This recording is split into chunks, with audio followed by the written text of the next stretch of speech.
Do you know some of the most healthy foods in your kitchen may be the reason why your weight is stuck? Not because they are bad, but because how they are being eaten. Let me explain this in a simple way. Hello everyone. Welcome back to my channel and I am Parul. सबसे पहले मैं आपको ये clear करना चाहती हूँ कि ये फूड्स अनहेल्दी नहीं है। इनफैक्ट ये तो वही फूड्स हैं जो कि वेट लॉस में रिकमेंड किए जाते हैं। प्रॉब्लम इन फूड्स में बिल्कुल भी नहीं है। प्रॉब्लम होती है कि हम इन फूड्स को कैसे खाते हैं, मतलब इनका पोर्शन, इनकी टाइमिंग और इनका कॉम्बिनेशन।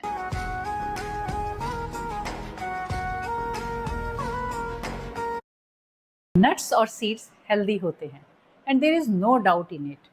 लेकिन कॉमन मिस्टेक ये होती है कि हेल्दी समझकर हम ये मान लेते हैं कि इसमें क्वांटिटी की तो कोई लिमिट ही नहीं है।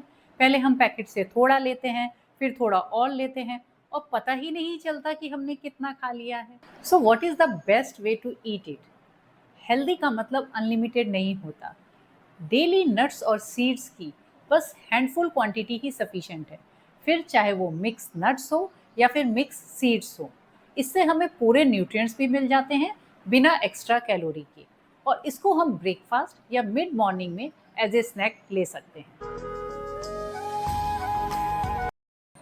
फ्रूट्स हेल्दी होते हैं, there is no doubt in it.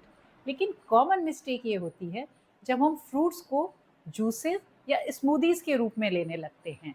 इससे फ्रूट्स के फाइबर तो कम हो ही जाते हैं, साथ ही जब बॉडी में इतनी सारी शुगर इकट्ठे पहुंचती है तो बॉडी उसे यूज़ नहीं कर पाती और वो हमारी बॉडी में उसे फैट के रूप में स्टोर करने लगती है। So what is the best way to eat it? Fruits को हमेशा चबाकर ही खाना चाहिए।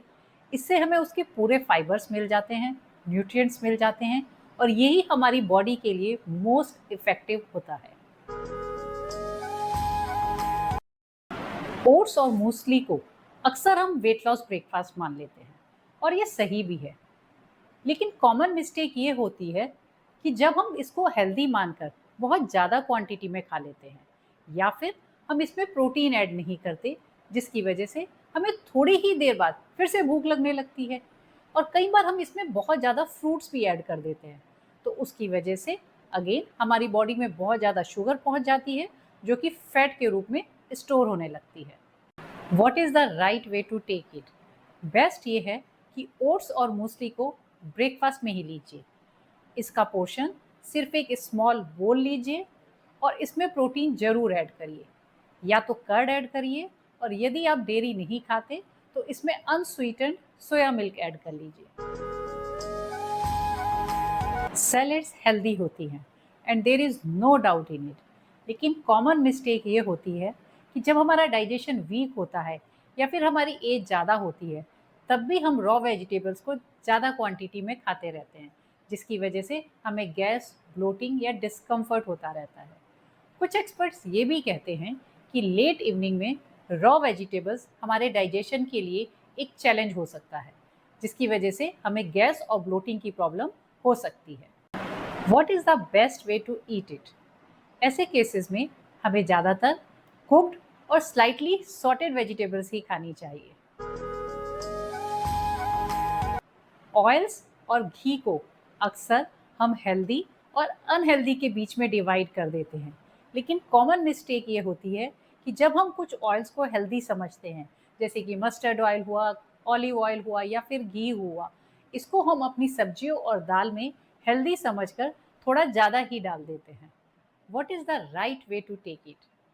हेल्दी ऑयल भी कैलोरी डेंस होता है, इसलिए हमें सारे दिन में सिर्फ 2 से 3 चम्मच ही काफ़ी है। ऑयल का टाइप तो इम्पॉर्टेंट होता ही है, पर उसकी क्वांटिटी उससे भी ज़्यादा इम्पॉर्टेंट होती है। इसलिए याद रखिए, हेल्दी खाना सिर्फ हेल्दी होना काफ़ी नहीं होता।